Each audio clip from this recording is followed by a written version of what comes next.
नमस्कार सांग मैंने आज सेकेंड ब्लॉग को आपको स्वागत करुच्ची। ए तो सका गला आप देखिपे मुझे पूजा करी से फूल तोड़ा को आमर ये बहुत सारा गच लगी टगर मंदार तापर छोट छोट गच लगी जो ना भी मुझे जानी यदि आपण बाड़ी भी एत सारा गच अच्छी तो आप भी कमेंट मत जनातु आप बाड़ी कौन कौन गच अच्छी ये कनियार भी अच्छे आम बाड़ी आठ फूल भी तोड़ देती गाधे पूजा करी। ये देखो तो आमर केते सारा गच लगी गेंडु गच भी लगी बाबा आनी आलोवेरा गच भी अच्छी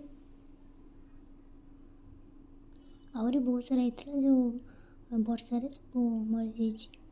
आज पागटा भी देखो केते सुंदर देखा आकाश।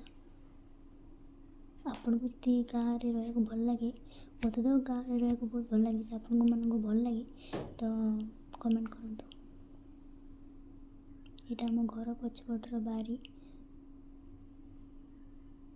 मुसी ये भी किसी फूल थिला ये फूलटा ना आप जानते कि जानते तो कमेंट करूँ।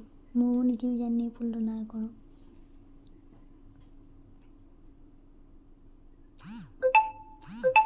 तापर मु पलि आसली धान खेत देखापी। देखो आमर केते सारा धान खेत आम घर पछपटे यहाँ हूँ मो भाई जे आसला मो सहित बहुत सारा धान खेत आपण अंचल जी धान खेत थी तो निहाती मत कमेंट जनइबे।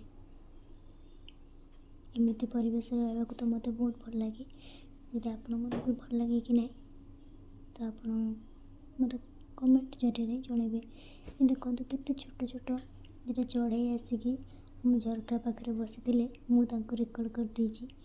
मोर गाधुआ पाधुआ सब सरीगला मुझे ठाकुर पूजा करने ठाकुर पूजा कर सारापर रोषे करी बहुत सारा घर काम अच्छी तो मुझे चाहूली कि आप भगवान को भी देखु जे जहाँपाई आम पाखे सबकि अच्छी मोर पूजा टाइम रे मु भाविली रेकर्ड करदेवाई रेकर्ड करदेली।